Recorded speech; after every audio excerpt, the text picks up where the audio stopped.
We're going to do a quick testosterone video.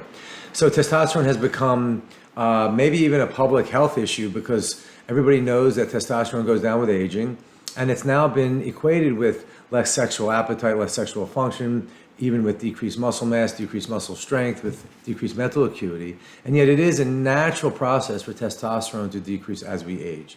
However, we have seen a tremendous acceleration of that decrease over the past several decades. I'll give you an example. 30 years ago, when I was in my mid-20s, the average American man had approximately 150, maybe 100, 150 higher level of testosterone than an average 25-year-old man will today. The reasons, many: processed meats, processed carbohydrates, processed sugars, lack of exercise, lack of strength training, a lot of abdominal obesity, a lot of what's called estrogenic foods. There's an enzyme called aromatase, without getting too technical, that converts testosterone to estrogens. So you mix this all up, we have a significant problem with natural production of testosterone, but these are all driven by lifestyle and they can be reversed. I have the back 3 doctors written up there. These are 3 doctors that I often will go to on YouTube. They're much more talented than I am in producing enjoyable YouTube videos that have a lot more data. There's graphs and things like that. But I like the 3 of them because they each approach testosterone from a different level. Dr. Berg is a chiropractor, kind of a naturalistic or functional physician who teaches people through nutrition and through lifestyle how to optimize their health in general. And I find some of his videos to be very helpful with translating certain ideas and particulars. Dr. Sam Robbins is an actual endocrinologist, a physician who also specializes in testosterone and seems to me from his videos, has an affinity for weightlifting, which is one of the best exercises for testosterone. He's excellent at presenting data with food, with exercise, on how to optimize and basically prevent lowering your testosterone as well. And then we have Dr. Andrew Huberman. He is a neuroscientist out in California. He has a podcast. He has a couple excellent ones on optimizing hormone balance. He's actually a neuroscientist, PhD. So each of these physicians has a different level of education, a different approach, but they all can focus and teach people on how they can optimize their own hormone, testosterone level, without resorting right away to exogenous or injectable or pellet testosterone. The website that I like to go to is called healthline.com. Healthline.com is a great website for a lot of different data and information to just gather.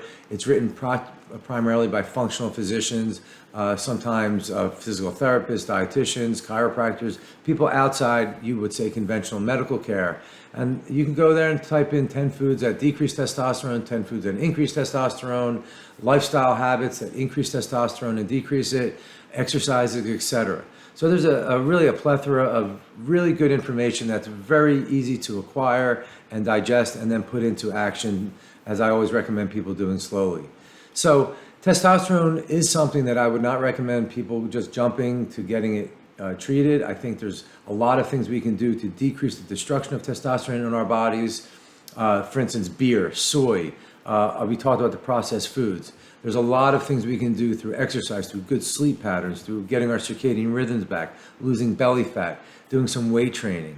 So I've seen people double their testosterone levels through adding these types of lifestyle, especially when they add certain supplements. Vitamin D, primary building block. Zinc, other minerals like selenium, magnesium, all the things we recommend here in the office.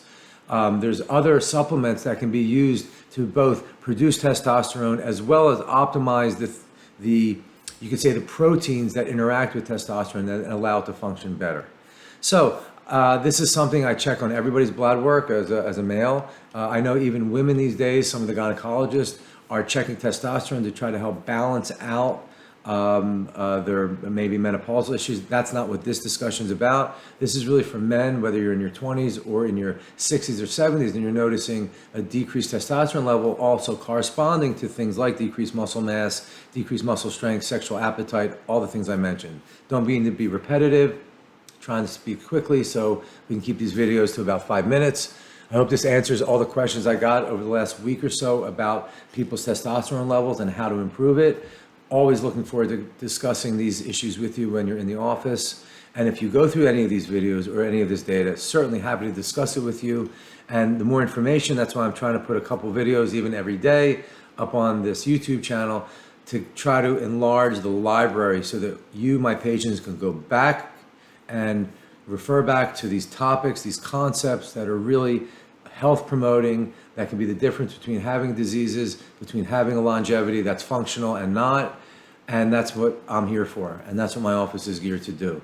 I'm eventually going to figure out how to only let my patients look at this YouTube channel. I'm certainly happy to let everybody look at it, although I'm really making it for you, my patients. Hope it helps. Have a good day.